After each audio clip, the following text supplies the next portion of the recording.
नमस्कार। आकाशवाणी से प्रस्तुत है समाचार संध्या।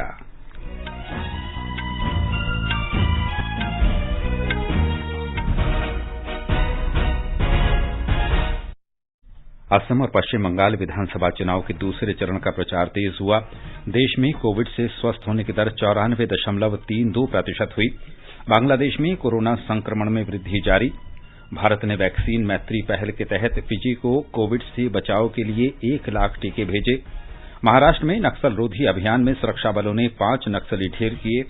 प्रधानमंत्री नरेंद्र मोदी ने परीक्षा से पहले तनाव कम करने के लिए परीक्षा योद्धा पुस्तक के नए संस्करण का विमोचन किया। विदेश मंत्री डॉक्टर एस जयशंकर क्षेत्र में शांति और समृद्धि के लिए अफगानिस्तान के बारे में हार्ट ऑफ एशिया इस्तांबुल प्रक्रिया में भाग लेने के लिए दुशांबे पहुंचे। श्री अमरनाथ जी यात्रा के लिए श्रद्धालुओं का पंजीकरण 1 अप्रैल से शुरू होगा। मिस्र की सुएज नहर में नौवहन शुरू होने की संभावना। विशाल मालवाहक पोत जल्द ही यात्रा शुरू करेगा। होली का त्योहार देश भर में पूरे हर्षोल्लास के साथ मनाया जा रहा है। राष्ट्रपति, उपराष्ट्रपति और प्रधानमंत्री ने लोगों को बधाई दी।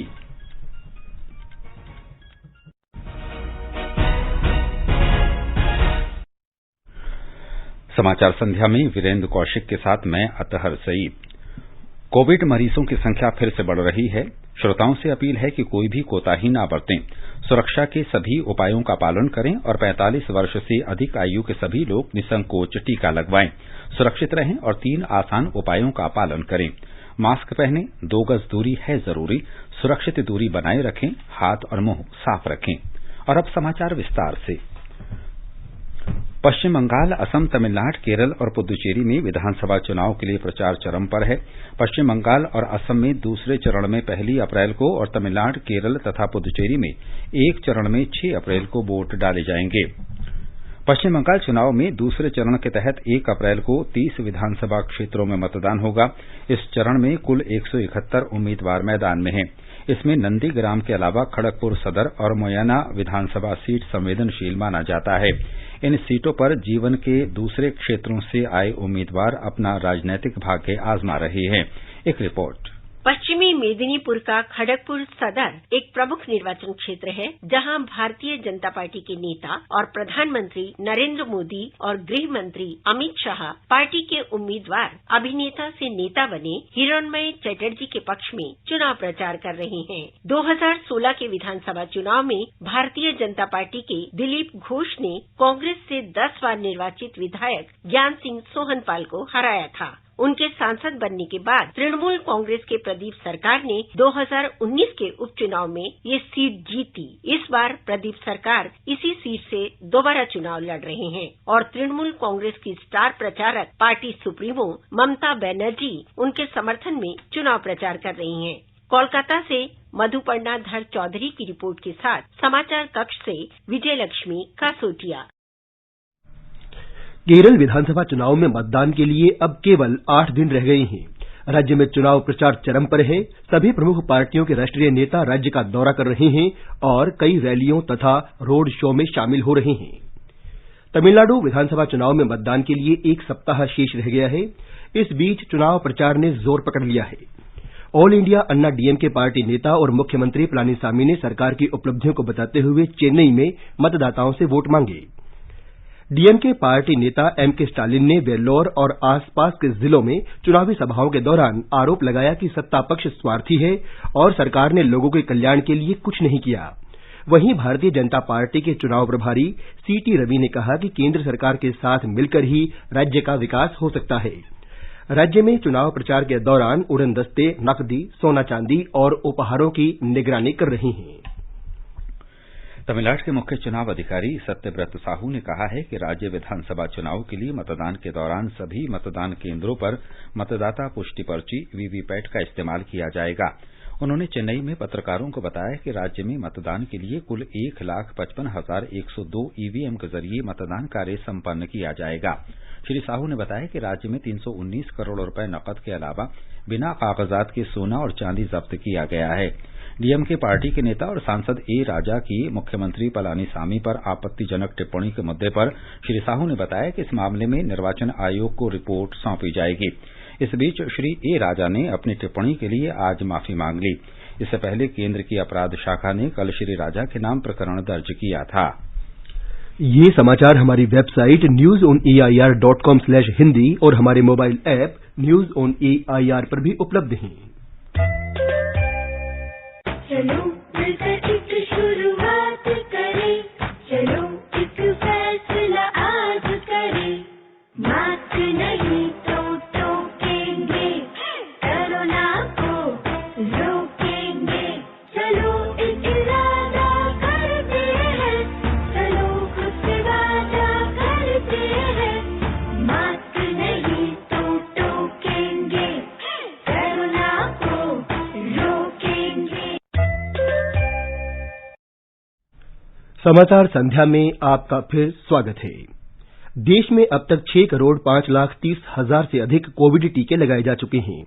नीति आयोग में स्वास्थ्य से संबंधित सदस्य डॉक्टर वी.के. पॉल ने आकाशवाणी के साथ बातचीत में इसे महत्वपूर्ण उपलब्धि बताया है। देश का कोविड-19 का वैक्सीनेशन प्रोग्राम बहुत तेज गति से आगे बढ़ रहा है।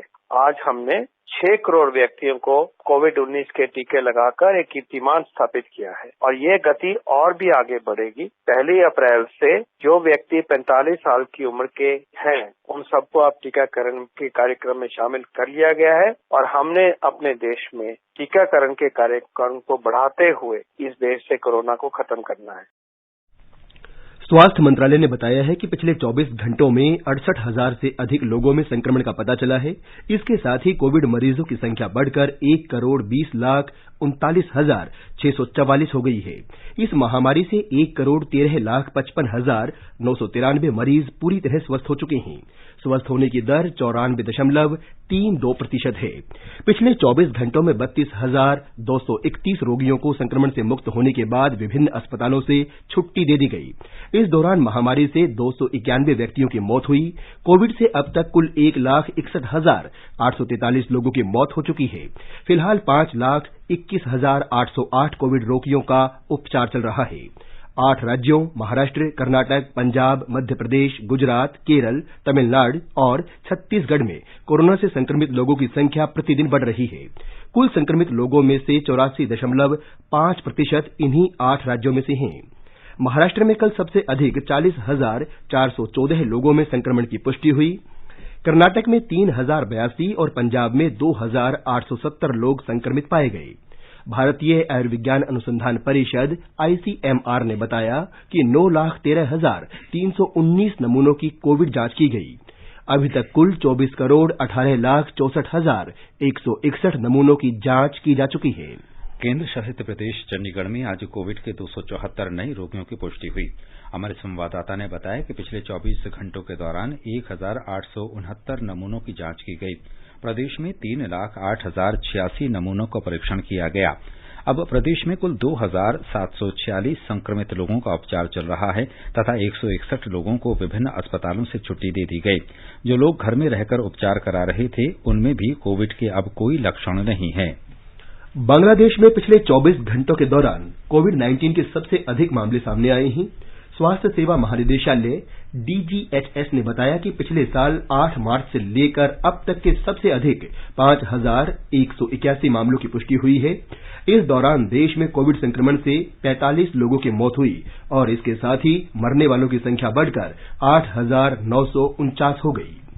सरकार ने कोविड के मामलों में अचानक वृद्धि को नियंत्रित करने के लिए नए स्वास्थ्य निर्देश की घोषणा के तहत सभी प्रकार के सार्वजनिक समारोहों पर प्रतिबंध लगा दिए हैं।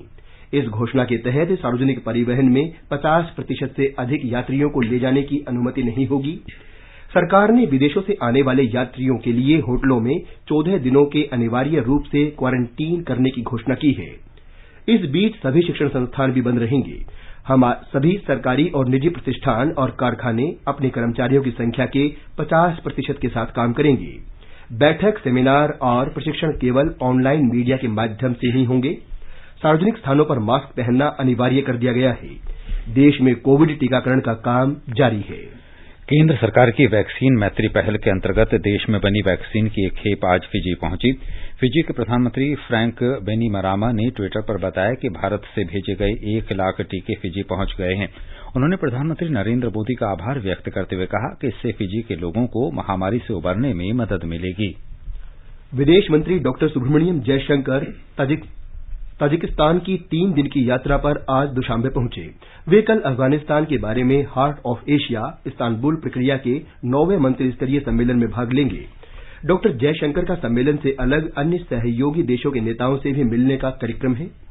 हार्ट ऑफ एशिया इस्तांबुल प्रक्रिया के तहत व्यापार, वाणिज्य और निवेश विश्वास निर्माण उपाय के लिए प्रमुख देश के रूप में भारत ने इस क्षेत्र के साथ अफगानिस्तान के अधिक आर्थिक एकीकरण के लिए क्षेत्रीय संपर्क मजबूत करने के लिए ठोस प्रयास किए हैं। भारत और अफगानिस्तान के शहरों तथा ईरान में चाबहार बंदरगाह के संचालन के बीच समर्पित एयर फ्रेट कॉरिडोर उसी दिशा में कदम है। अफगानिस्तान में शांति, समृद्धि और स्थिरता के लिए महत्वपूर्ण हितधारक के रूप में भारत ने अफगानिस्तान संबंधी अंतर्राष्ट्रीय प्रक्रियाओं में रचनात्मक भूमिका निभाई है। मिस्र की स्वेज नहर में करीब 1 सप्ताह से फंसे मालवाहक जहाज एवर गिवन को चैनल के किनारे से हटा दिया गया है। मिस्र के अधिकारियों ने बताया कि जहाज की दिशा को 80% तक ठीक कर लिया गया है। एक अच्छी खबर से उम्मीद जगी है कि जल्द ही नहर में यातायात फिर से शुरू हो जाएगा, जिससे कच्चे तेल की कीमतों में गिरावट आएगी। पिछले मंगलवार को नहर के अवरुद्ध हो जाने के बाद कीमतें बढ़ गई थीं। स्वेज नहर प्राधिकरण SCA के प्रमुख और डच कंपनी स्मिट साल्वेज ने सप्ताह के आखिर में नहर के किनारे से 2 लाख टन वजन के जहाज को पहुंचाने के लिए जहाज को खींचने वाली नौकाओं का इस्तेमाल किया। नहर में लहर उठने से पहले जहाज को आगे लाने का काम भारतीय समय के अनुसार दोपहर 3 बजे फिर से शुरू किया गया। जहाज को किनारे लाने की कार्रवाई के दौरान कार्यदलों ने ये सुनिश्चित किया कि जहाज का संतुलन न बिगड़े और अलग से टूट न जाए। इस बीच पोत के तकनीकी प्रबंधन के प्रभारी ने बताया कि जहाज पर सभी 25 भारतीय चालक दल सुरक्षित और स्वस्थ हैं। All India seafarers and general workers union के कार्यकारी अध्यक्ष अभिजीत सांगले ने कहा कि उन्हें Bernhard Schulte ship management BSM से जानकारी मिली है कि बोर्ड में शामिल 25 भारतीय तमिलनाडु, आंध्र प्रदेश, महाराष्ट्र और कुछ उत्तर भारत के हैं। नौवहन महानिदेशक अमिताभ कुमार ने कहा कि जहाज पर चालक दल सुरक्षित है, इसलिए नौवहन महानिदेशालय हस्तक्षेप की जरूरत नहीं है। उन्होंने बताया कि घटना का ज्यादातर असर व्यापार पर पड़ेगा। इस बीच पोत परिवहन और जलमार्ग मंत्रालय तथा जहाजरानी महानिदेशालय ने मुंद्रा स्थित जवाहरलाल नेहरू पोर्ट ट्रस्ट और हजीरा बंदरगाह से कहा है कि वे एक कार्यनीति तैयार करें ताकि स्वेज नहर खुल जाने के बाद 1 से अधिक जहाजों को एक साथ जगह दी जा सके। तटीय ऑपरेटरों से कहा गया है कि फीडर पोत तैयार रखें ताकि आवश्यकता पड़ने पर कंटेनर भारतीय तट के निकट लाए जा सकें। मिस्र में स्वेज नहर में करीब 1 सप्ताह से फंसे विशालकाय मालवाहक जहाज एवर गिवेन को निकालने में लगे बचाव दल को सफलता मिलने से अंतर्राष्ट्रीय बाजार में कच्चे तेल के दाम आज स्थिर रहे। अंतर्दिवसीय कारोबार में ब्रेंट कच्चे तेल के दाम $64.80 प्रति बैरल के आसपास बने रहे। आगे बढ़ने से पहले मुख्य समाचारों पर एक नजर। असम और पश्चिम बंगाल विधानसभा चुनाव के दूसरे चरण का प्रचार तेज हुआ। देश में कोविड से स्वस्थ होने की दर 94.32% हुई। बांग्लादेश में कोरोना संक्रमण में वृद्धि जारी। भारत ने वैक्सीन मैत्री पहल के तहत फिजी को कोविड से बचाव के लिए 1 लाख टीके भेजे। महाराष्ट्र में नक्सल विरोधी अभियान में सुरक्षा बलों ने 5 नक्सली ढेर किए। प्रधानमंत्री नरेंद्र मोदी ने परीक्षा से पहले तनाव कम करने के लिए परीक्षा योद्धा पुस्तक के नए संस्करण का विमोचन किया। विदेश मंत्री डॉक्टर S जयशंकर क्षेत्र में शांति और समृद्धि के लिए अफगानिस्तान के बारे में हार्ट ऑफ एशिया इस्तांबुल प्रक्रिया में भाग लेने के लिए दुशांबे पहुंचे। श्री अमरनाथ जी यात्रा के लिए श्रद्धालुओं का पंजीकरण 1 अप्रैल से शुरू होगा। मिस्र की स्वेज नहर में नौवहन शुरू होने की संभावना। विशाल मालवाहक पोत जल्द ही यात्रा शुरू करेगा। होली का त्योहार देश भर में पूरे हर्षोल्लास के साथ मनाया जा रहा है। राष्ट्रपति, उपराष्ट्रपति और प्रधानमंत्री ने लोगों को बधाई दी। महाराष्ट्र के गढ़चिरौली में आज सुबह पुलिस के साथ मुठभेड़ में 5 नक्सली मारे गए। इन सभी पर 43 लाख की नकद राशि का इनाम था। नक्सल रेंज के पुलिस उप महानिरीक्षक संदीप पाटिल ने आज पत्रकारों को बताया कि पिछले 3 दिन से चल रहे नक्सल रोधी अभियान के तहत पुलिस को ये सफलता मिली है। अभियान का नेतृत्व अतिरिक्त अधीक्षक मनीष कलवानिया कर रहे थे। मारे गए नक्सलियों में भास्कर हिसामी, स्मिता, अमर, सुखदेव और सुजाता शामिल हैं। केंद्र शासित प्रदेश जम्मू कश्मीर में बारामूला जिले के शोपोर इलाके में स्थित नगर निगम कार्यालय में आतंकी हमले में एक निगम पार्षद रियाज अहमद और एक पुलिसकर्मी शफकत अहमद शहीद हो गया। हमले में घायल अन्य निगम पार्षद शमशुद्दीन पीर को अस्पताल में भर्ती कराया गया है। इस बीच सुरक्षा बलों ने इलाके की घेराबंदी कर आतंकियों की तलाश शुरू कर दी है। बालतल और चंदनबाड़ी के रास्ते श्री अमरनाथ जी की वार्षिक यात्रा के लिए पंजीकरण देश की निर्धारित बैंक शाखाओं में 1 अप्रैल से शुरू होगा। एक रिपोर्ट। पंजीकरण संबंधी दिशा निर्देश श्री अमरनाथ जी श्राइन बोर्ड की वेबसाइट श्री amarnathjishrine.com पर उपलब्ध हैं। 15 मार्च 2021 के बाद संबंधित राज्य सरकारों और केंद्र शासित प्रदेशों के प्रशासनों द्वारा अधिकृत डॉक्टरों और चिकित्सा संस्थानों द्वारा जारी स्वास्थ्य प्रमाण पत्र पंजीकृत बैंक शाखाओं में मान्य और स्वीकार किए जाएंगे। इस वर्ष 56 दिवसीय यात्रा 28 जून से दोनों मार्गों से एक साथ शुरू होगी और 22 अगस्त 2021 को रक्षाबंधन पर समाप्त होगी। 13 वर्ष से कम उम्र के बच्चों या 75 वर्ष से ज्यादा आयु के बुजुर्गों और 6 सप्ताह से अधिक गर्भवती महिलाओं को यात्रा की इजाजत नहीं होगी। सरकार द्वारा सभी कोविड एसओपीज को अनिवार्य घोषित करने के साथ साथ यात्रा के सुरक्षित और सुचारू संचालन के लिए सुरक्षा और अन्य आवश्यक व्यवस्थाएं पूरी कराई जा रही हैं। नसीर राथर, आकाशवाणी समाचार, जम्मू। सरकार को नीलांचल इस्पात निगम लिमिटेड NINL के निजीकरण के लिए रुचि की अभिव्यक्ति के कई प्रस्ताव मिले हैं। सचिव निवेश और सार्वजनिक परिसंपत्ति प्रबंधन विभाग तुहिन कांता पांडे ने कहा है कि NINL के निजीकरण की प्रक्रिया तय कार्यक्रम के अनुसार दूसरे चरण में पहुंच गई है। इससे पहले सरकार ने NINL के निजीकरण के लिए बोलियां आमंत्रित की थी। केंद्रीय सार्वजनिक क्षेत्र के 4 उपक्रमों और ओडिशा सरकार के 2 सार्वजनिक उपक्रमों के पास नीलांचल इस्पात निगम लिमिटेड की 93.60% हिस्सेदारी है, जिसे बेचा जाना है। पिछले साल जनवरी में आर्थिक मामलों की मंत्रिमंडलीय समिति ने खनिज और धातु व्यापार निगम लिमिटेड, राष्ट्रीय खनिज विकास निगम मैकॉन और भारत हैवी इलेक्ट्रिकल्स लिमिटेड की इक्विटी शेयर होल्डिंग के रणनीतिक विनिवेश को सैद्धांतिक मंजूरी दी थी। इसके अलावा 2 चरणों की नीलामी प्रक्रिया के जरिए ओडिशा सरकार के 2 सार्वजनिक उपक्रमों के विनिवेश को भी मंजूरी दी गई थी। प्रधानमंत्री नरेंद्र मोदी ने 31 अक्टूबर 2015 को सरदार वल्लभ भाई पटेल की 140वीं जयंती के अवसर पर अलग अलग राज्यों की संस्कृतियों, परंपराओं और कला को बढ़ावा देने के उद्देश्य से एक भारत श्रेष्ठ भारत अभियान की घोषणा की थी। इसके तहत नागालैंड को मध्य प्रदेश के साथ जोड़ा गया है। दोनों राज्यों में पर्यटन, शिक्षा, संस्कृति और अन्य विषयों पर बहुपक्षीय विचार विमर्श के माध्यम से संबंधों को मजबूती मिल रही है। एक रिपोर्ट।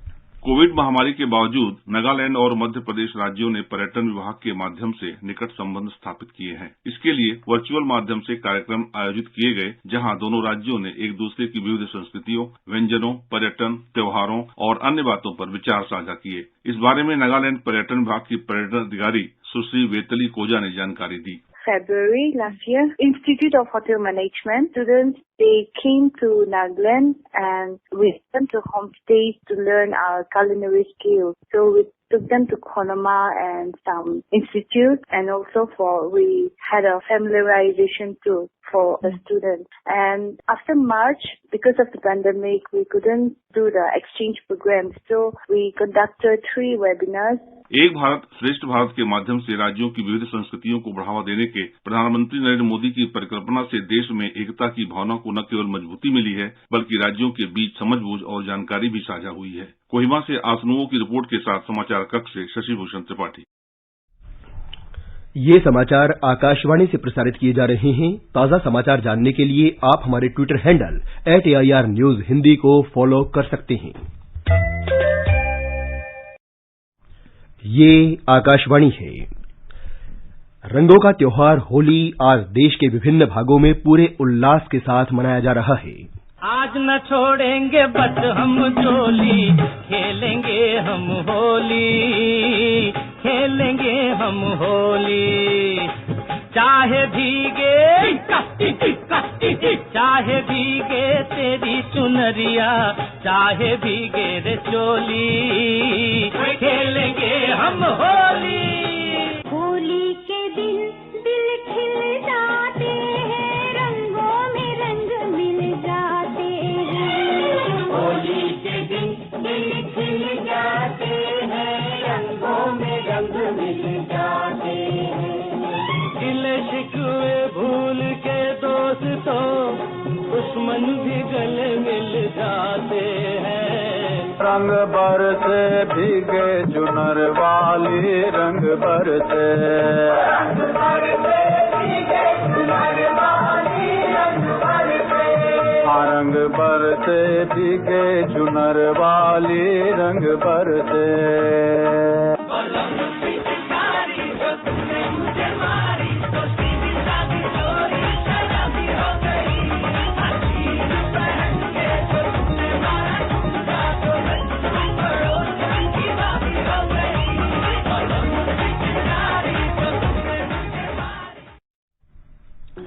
होली का त्योहार विभिन्न परंपराओं को अपने में समेटे हुए है। अलग अलग क्षेत्रों में अलग अलग मान्यताओं पर आधारित होली रंग बिखेरने के साथ मानव मात्र में जहां आनंद का संचार करती है, वहीं सभी को एक सूत्र में बांधने का संदेश भी देती है।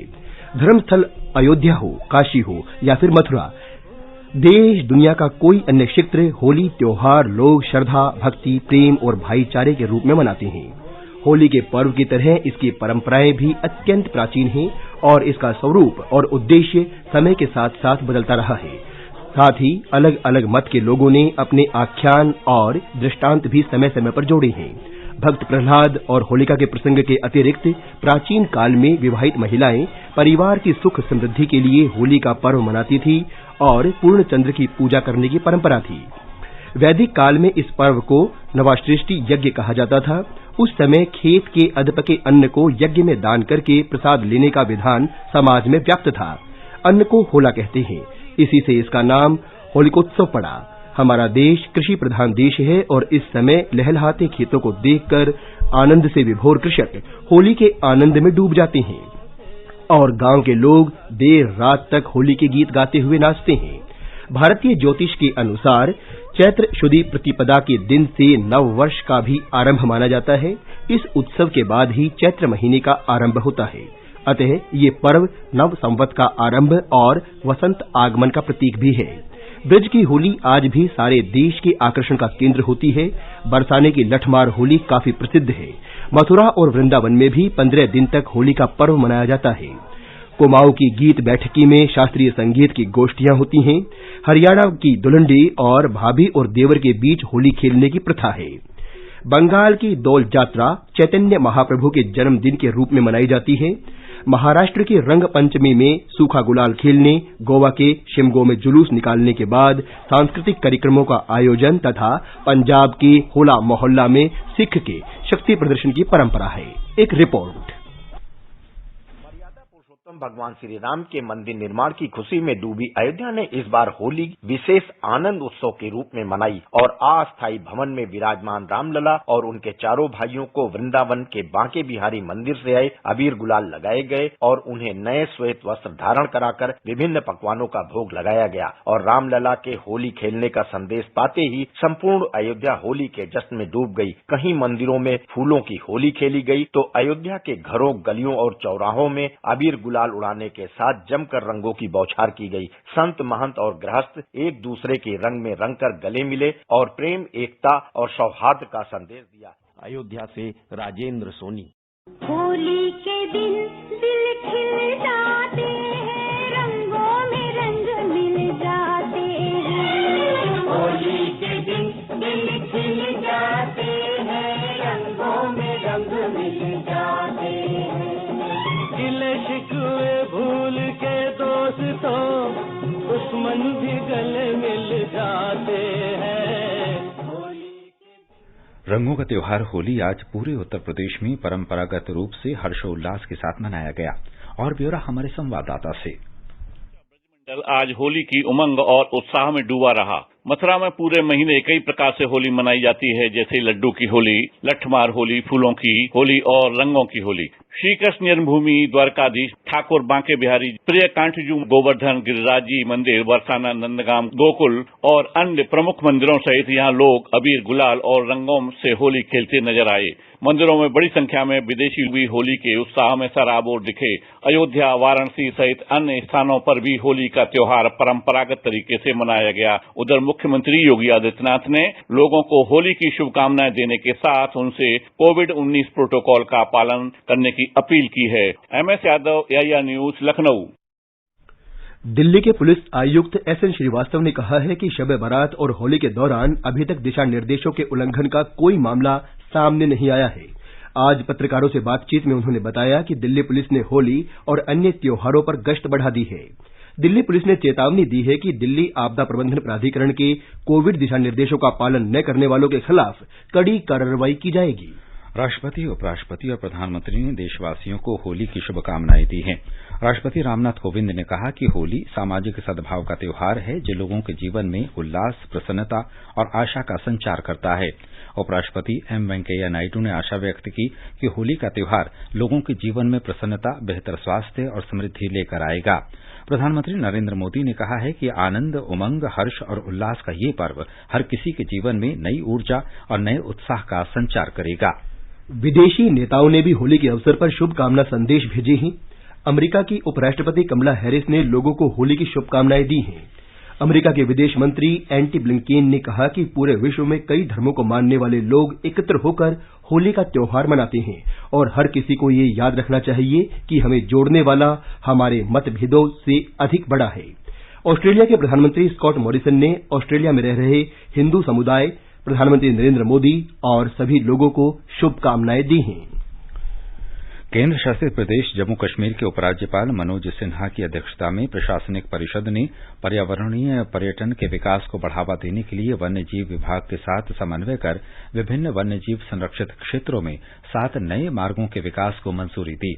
हमारे संवाददाता ने बताया कि पर्यटन विभाग के साथ मिलकर वन क्षेत्र को संरक्षित करके पर्यावरणीय संतुलन को बनाए रखकर पर्यटन को बढ़ावा देने के लिए प्रशासनिक परिषद ने पर्यटकों और वन्य जीवों तथा विश्राम गृह सहित मौजूदा बुनियादी ढांचे और संसाधनों के विकास की मंजूरी दी। और अब एक नजर कल के मौसम के पूर्वानुमान पर। राष्ट्रीय राजधानी दिल्ली में तेज हवाएं चलने की संभावना है। तापमान 21 से 36 डिग्री सेल्सियस के बीच रहेगा। मुंबई में सामान्यतः आसमान साफ रहेगा। न्यूनतम तापमान 24 और अधिकतम तापमान 33 डिग्री सेल्सियस रहने का अनुमान है। चेन्नई में आंशिक रूप से बादल छाए रहने की संभावना है। तापमान 27 और 36 डिग्री सेल्सियस के बीच रहने के आसार हैं। कोलकाता में आंशिक रूप से बादल छाए रहेंगे। न्यूनतम तापमान 26 और अधिकतम 38 डिग्री सेल्सियस रहने की उम्मीद है। केंद्र शासित प्रदेश जम्मू कश्मीर के श्रीनगर में बादल छाए रहेंगे और हल्की बारिश हो सकती है। तापमान 10 से 18 डिग्री सेल्सियस रहने की संभावना है। जम्मू में दोपहर या शाम को आंशिक रूप से बादल छाए रहने की संभावना है। न्यूनतम तापमान 23 और अधिकतम तापमान 31 डिग्री सेल्सियस रहने के आसार हैं। लेह में बादल छाए रहेंगे। न्यूनतम तापमान 1 डिग्री और अधिकतम तापमान 11 डिग्री सेल्सियस रहने की संभावना है। गिलगित में आसमान साफ रहेगा। तापमान 11 से 23 डिग्री सेल्सियस के आसपास बना रहेगा। मुजफ्फराबाद में दोपहर या शाम को बादल छाए रह सकते हैं। न्यूनतम तापमान 13 और अधिकतम तापमान 27 डिग्री सेल्सियस रहने के आसार हैं। गुवाहाटी में आंधी और गरज के साथ बारिश की संभावना है। न्यूनतम तापमान 20 और अधिकतम तापमान 27 डिग्री सेल्सियस रहने के आसार हैं।